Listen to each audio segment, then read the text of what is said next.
Alright, some more prepping under 20 bucks. A lot of people know, or a lot of people buy silver. Right now, silver I think is at like 28 and some change, like 28 and 15 or something like that, for an ounce, which means you can't obviously get one full ounce of silver for 20 bucks. But a rule of thumb is $1.50 in face value is about an ounce of silver.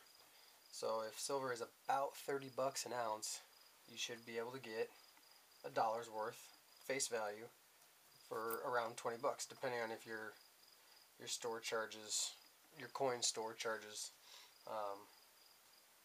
a premium on it, which most do. I think mine's 3% on top of it. So when it's 28 bucks, I'm sure I could get it for, I could get a 2/3 of an ounce for 20-ish bucks, like right around there. It'd be pennies over if anything. So yeah, which silver's nice to have just because it's tangible. It's not sitting in your bank losing money.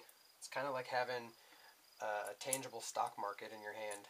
If you don't want to play the stocks because you don't have hold on anything, you can buy silver because it goes up and down just like stock markets, and it's fun. You can collect different ones so you can make it even more fun.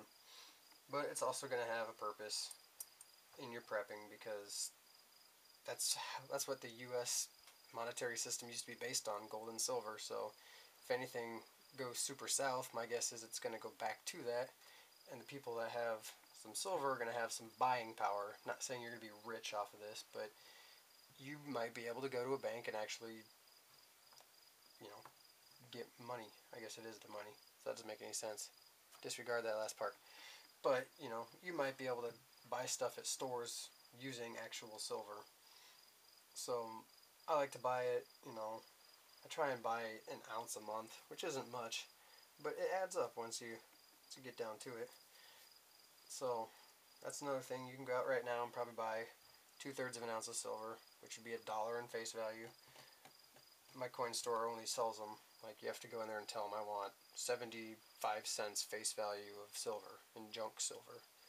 He doesn't do it by weight, so when I go in there, I just say, hey, give me $1.50 in junk silver, and he throws that at me, and I try and split it up every time because I like to get a little smaller denominations. That way, you're not spending a whole silver dollar on something and having to try and get change back if it were to come to that. This way, you've got options on how to pay.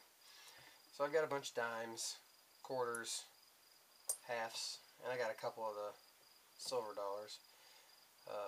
If you don't know it, any of the dimes before 1964 or 1964 and before are going to be 90% silver. Quarters, it's the same, 64 and before. Half dollars, it's the same, 64 and before, or 90%. But I think up until 70, from like 65 to 70, they were 40%.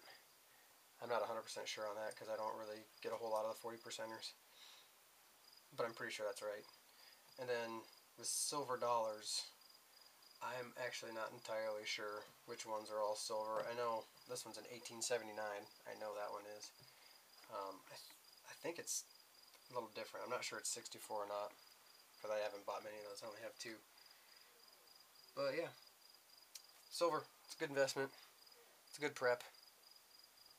You can pay property taxes with it if you own a house and you have a bunch of it. So keep some on hand. You don't have to keep, mad amounts of it or put all your money into it because I think that would be kind of stupid.